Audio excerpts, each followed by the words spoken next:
welcome to the program Perspectives this morning. And we're looking at a situation in the country which is drawing attention, and that's talking about pension. Now, it is in the public service or civil service that required years to work with government in the civil service sector is to give 30 years of one's life, working for government. And after that, one is expected to go with what is called pension to take care of one in its retirement age. But what is happening today is that we're finding pensioners all queuing up at government offices to demand for pensions to be paid to them. Now that's said to be an anomaly, and for people who have worked and given service to government, expected to be paid, and yet they denied this. When this started, that's what we'll be talking about today. That our civil servants, for the long years they've given to public service, are still there begging for government to see them through in their retirement. But the key point here is about Senator Ali Ndume. Now, Senator Ali Ndume had stood for as shorty to Abdulrasheed Maina, who was given the presidency, Presidential Pension Reform Task Force to be its head. And of course, he had jumped bail. And because of that, court had ordered that his shorty be remanded in prison. Now, that's what the senator is going through today, remanded in prison for not being able to produce the man he had stood for. That's Abdulrasheed Maina. Now, again, that's drawing some attention from public affairs analysts about the situation that Senator Ali Ndume from Borno South is going through today. We'll talk about that, but first our attention would be on pensioners going through harrowing experiences because of what government is doing, especially in the civil service, about paying their pensions. And to share thoughts with me on that this morning, I have my colleague in the studios, Ais Agbo, and together we'll be looking at the situation of our pensioners, what they're going through today. Ais Agbo, good morning and glad to have you. Good morning, Tony. Yes. I'm happy to be here. All right. Yes, just looking at that, it was not thought of many years ago that after giving years of service, 35 for some sectors of the economy, some would go for 35, and we're having all of that. And now that we're having sectors of the economy saying that one can work in the teaching profession, some go for 35 years, 40 years, and they could still be in service. And after that, one would expect that their pensions would be paid. But for government service, like we know, 30 years, is expected that one can give service to, and after that, get pension refund, so to say, and being taken care of. Yes. The story today is gory. The story today for some civil servants very harrowing, that after giving so much. Now, just let's talk about that. Yes. We know that in the past, in the 60s, 70s, even into the 80s, every person that's working in the civil service is looking forward to the day that he would retire, knowing that after retirement, he will still live a rich, full life because his pension would come as at when due, his gratuity and everything would be paid at the terminal point. But for some years, when the boys in green came in, when things started going south for Nigeria, for all sectors in Nigeria, it now became a problem for those that are exiting the civil service to get their pensions or their gratuity paid as at when due. And over the years, it was directly linked to the fact that corruption has eaten into the system, and because of that, people that were working in the civil service, when they retire, don't get their pension as at when due. Now, this goes beyond just taking care of them after service. Those that are still in service are seeing how people are suffering after service. This can be linked to the corruption that gradually crept into the system, and eventually it became a big problem. I recall that there was a Pension Act in 2004, which was repealed in 2014, 1st of July, by President Goodluck Jonathan. And thereafter, the pensioners now felt that things would get better for them. And in the course of all of this, between this period was when Abdul Rashid Maina was gotten to head the Presidential Task Force on Pension. And yes, as at that time, it seemed as if he did some things. Because some people said when Abdul Rashid came in that things got better for them. But along the line, there were so many conspiracy theories. One of them was that the fact that at some point, that was in 2012, if I can recall, he was able to save about between 70 and 75 billion naira for the federal government and flaunted it. It was at that point that some persons in the red chambers then invited him, and that was the beginning of his issues. While the conspiracy theorists claimed that the legislators wanted a court, or he was cutting them out of some court and all of that. Well, like I said, it's conspiracy theory. It has not been verified. I'm not saying that's a position, but these were some of the stories we had then. At that point in time was when he started having his issues, to the point that he had to leave the country, or he had to go underground.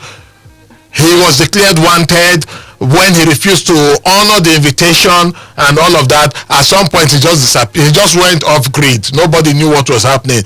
Then, when this administration came into power,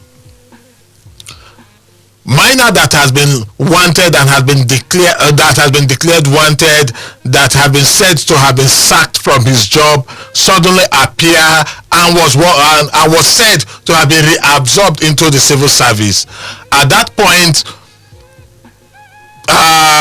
EFCC was invited, ICPC invited, and there was so much noise, and the government came out to say that Maina was never sacked in the first place, but that he went on a wall, and which was a valid ground for someone to be removed from his place of work.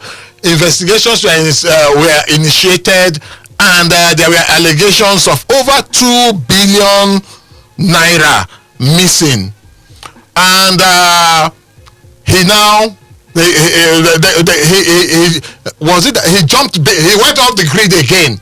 He went off the grid again, and they started the trial, and eventually Interpol got him in Dubai, and he was brought to Nigeria, and all of that. He's been coming in and out of Nigeria. The way he works, some people claim he's very smart and intelligent. Some people say that he understands how the system works, and that he has multiple passports. He has a Nigerian passport, he has a United Arab Emirates passport, and 2 other countries, and he would use them at will. So he comes in and out. Eventually, he was arrested in a very popular hotel in Abuja with his son, and in the process of being arrested, his son even pulled out a pistol, and eventually they were arrested and trial started. He requested for bail. Bail was granted, but he couldn't meet the bail condition. It was at that point that Ali Ndume, who is from the same senatorial district with Abdul Rashid Maina, stood bail for him, which was to the sum of 500 million, and a house in Abuja, Asokoro. Was it Asokoro or Meitama? A house in the central area of Abuja, and he was eventually granted bail. Now he has consistently missed his court appearance, and at this point they asked Ali Ndume to produce him, which he said he does not. Since he stood for him, he has not seen him again. That was why the court remanded him until he's able to fulfill the bail condition, which is a shorty, the 500 million naira, or the federal government would also sell the house that is valued at over 500 million naira. One of the terms of the bail was that it must be a senator, and no senator was ready to stand for him, and being his constituent, probably that was why Ali Ndume stood for him. Now, Maina is nowhere to be found.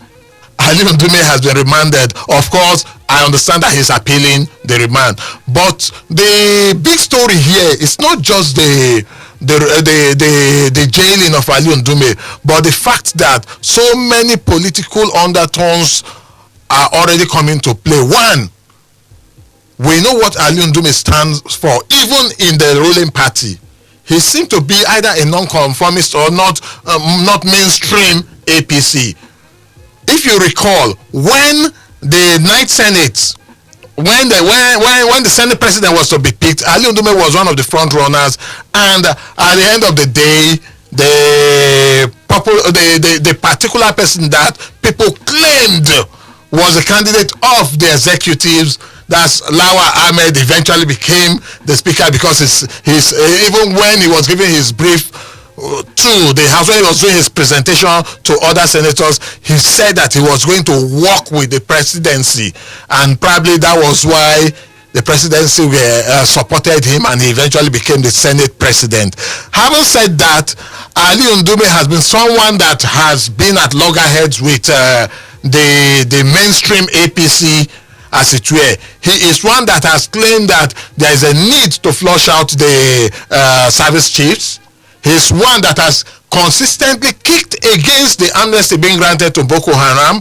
And it may interest you to know that I have been to his place in Biu. He's one person that does not need a security man to walk around town with all the fear and scare of Boko Haram. Even there, he does not go about with any security paraphernalia. He goes just like him, while others there. And he's quite popular. He stands for for the northeastern region. He's always standing up for them and representing their interests, and claim that the northeast has not been given his. Welcome back. Is the program Perspectives this morning, and we're looking at what is happening with the powerful man, distinguished Senator Ali Ndume of Borno South. Shorty for Abdulrasheed Maina of the Presidential Pension Reform Task Team, and of course been alleged to have defrauded on 2 billion naira pension funds. Again, the question here is that can a Shorty be replaced? Can a Shorty replace a man that's been charged with this issue of defrauding the pension funds? And of course, Ali Ndume today we know is under remand for standing Shorty for Abdulrasheed Maina. And we're looking at the consequences of that on the party too of the APC and selective justice, as some people would want to put it on.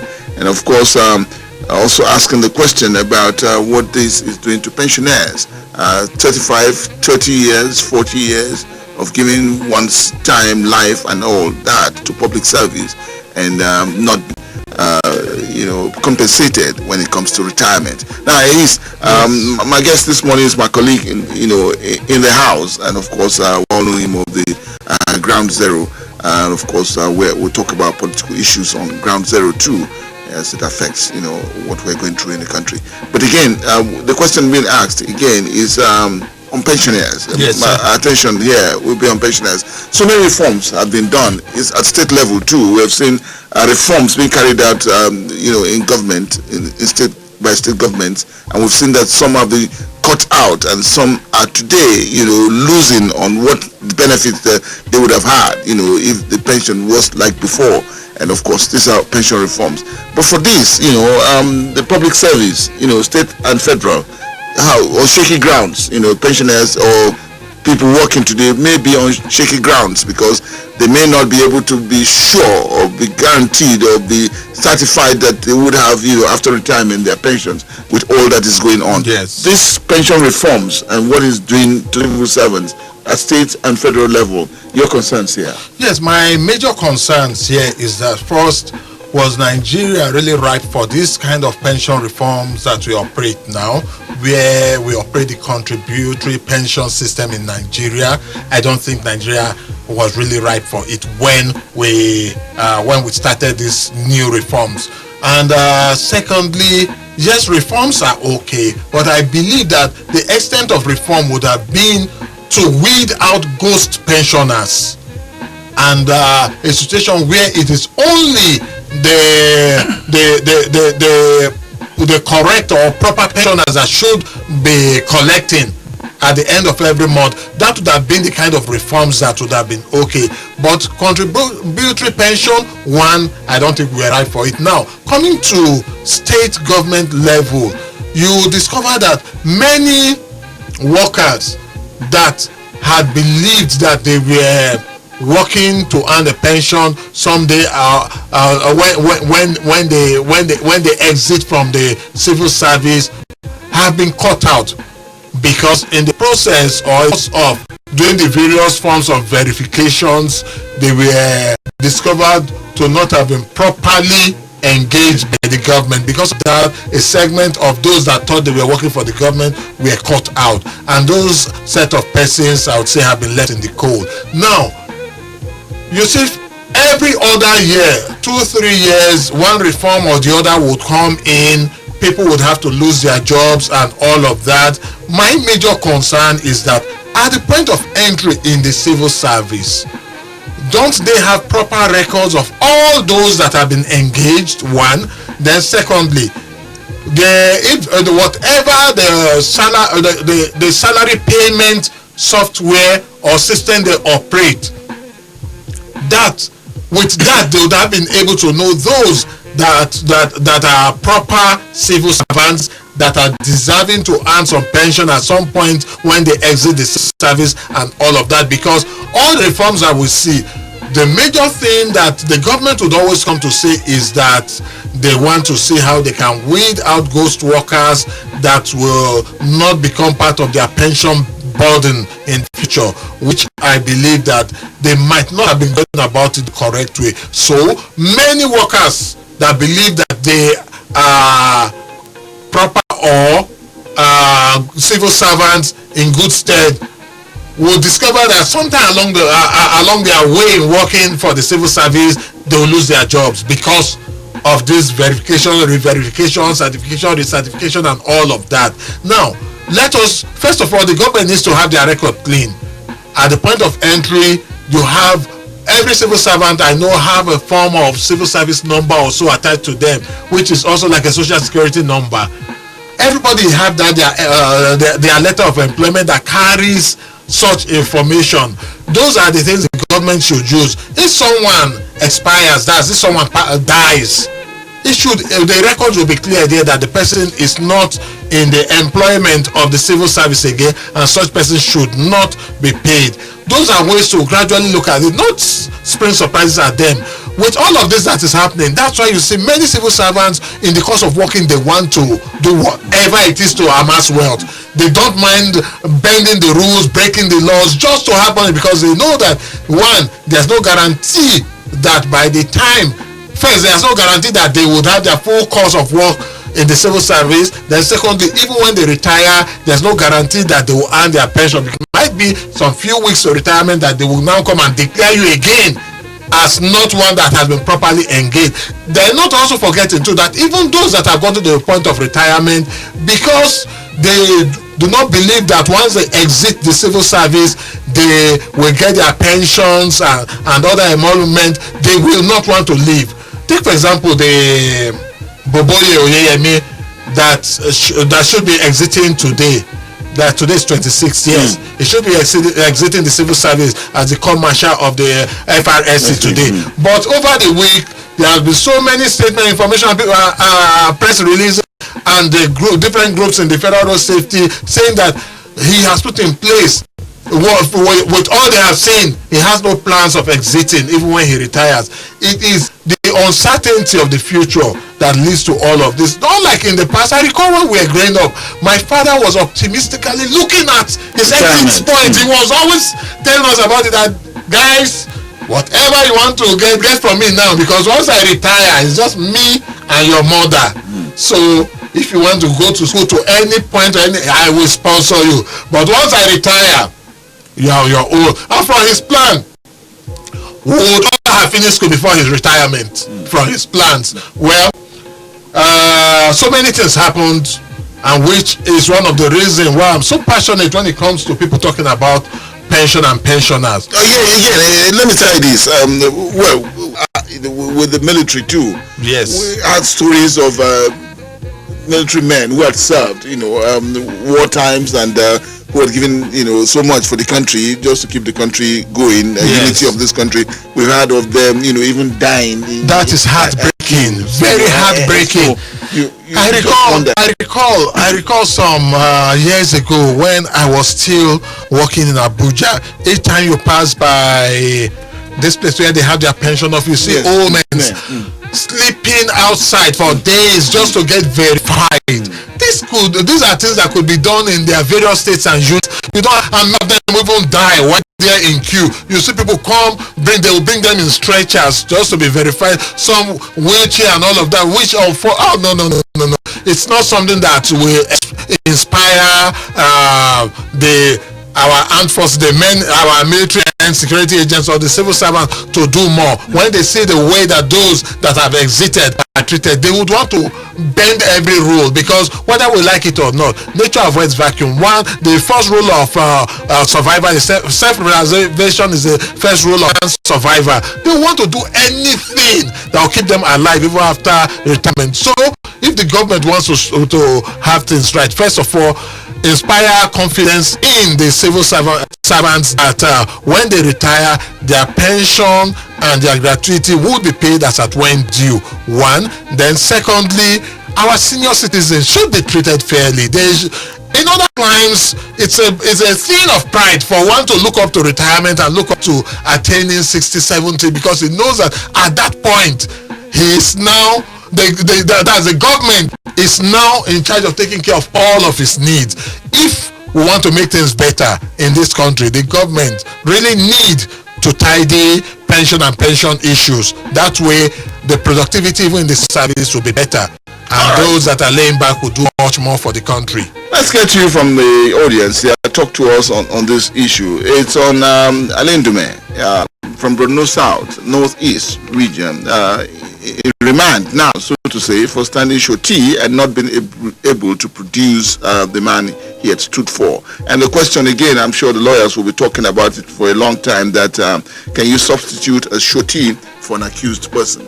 He met the bail bond, so to say, but again, he's in remand today. So many questions. And for Alain Dume, again, of the APC, a top-notcher and a strong person of the APC, when he comes out, we just will be waiting for, what will come out from the person of Alain Dume.